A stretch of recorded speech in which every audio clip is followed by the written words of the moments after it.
I yield 2 minutes to the gentleman from Wisconsin, Mr. Grothman, a member of the Education Workforce Committee. Gentleman is recognized.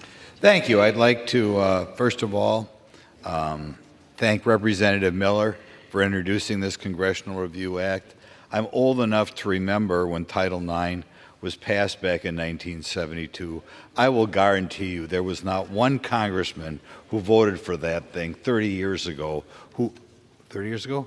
40 years ago, 50 years ago. I can't believe one person in this chamber thought that at that time they were voting to require men be allowed in women's sports or requiring men to be allowed in the women's restroom. Nobody would have dreamed that. It's maybe a good example as why we should never, ever, ever give the federal government more power around here. But the question is, why are we doing it?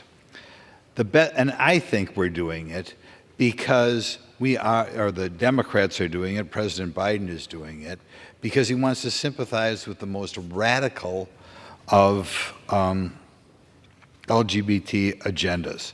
The best studies of gender dysphoria show that between 80 and 95% of the children who express discordant gender identity will eventually come to identify with their bodily sex.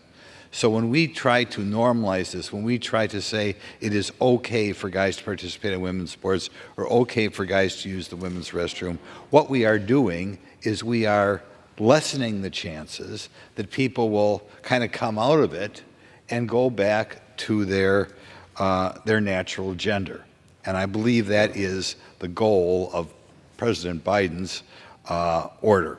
In any event, I am glad we have this resolution. I think we should pass this resolution so that local school districts are not required to agree with somebody's feelings and are not forced to go into a situation in which a person with these feelings is encouraged down this path and in some ways made to feel like someone who is somewhat of a hero for going down this path. So we must stand firm in protecting the rights and safety of women and girls, preserving due process, and ensuring fairness in our educational institutions. Thank you.